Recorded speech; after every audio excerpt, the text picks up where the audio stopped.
সকলকে জানাই শুভ রথযাত্রার প্রীতি শুভেচ্ছা অভিনন্দন। আশা করছি সবাই রথ দেখতে গিয়েছিলেন।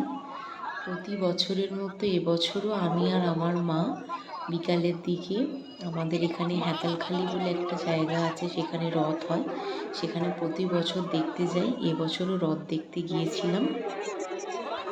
তো ভিড় কাকে বলে, সকাল থেকে বৃষ্টির পর যেই একটু বৃষ্টি থেমেছে মানুষের পুরো ঢল নেমে গেছে।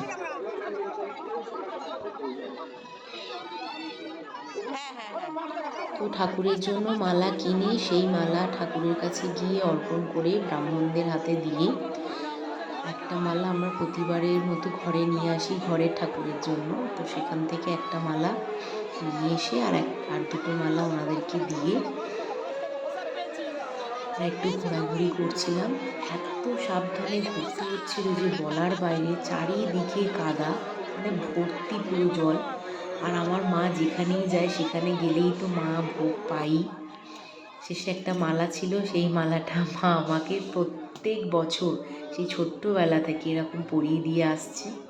তো তারপরে ভিড় ঠেলে জল কাদা সামলে দেন আস্তে আস্তে বেরিয়ে এলাম। বাঙালি সত্যি বাঙালিকে হুজুগে বলা যেতে পারে একটাই কারণ, সকাল থেকে বৃষ্টি, মারাত্মক বৃষ্টি। যেই একটুখানির জন্য বৃষ্টি থেমেছে মানুষের ঢল নেমে গেছে পুরো।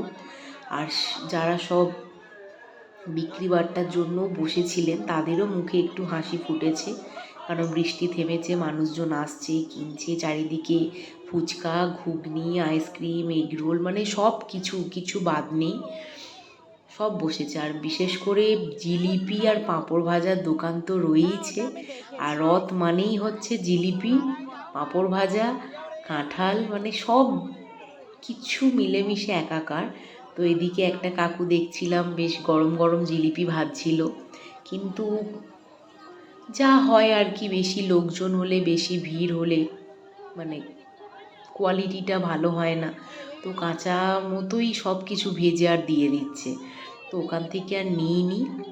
একটু মেলা দেখতে দেখতে বাইরের দিকে এসে, প্রত্যেক বছর বাইরে একটা কাকিমা দোকান দেয় পাঁপড়ের, সেই কাকিমার দোকান থেকেই পাঁপড় কিনলাম আমি আর মা।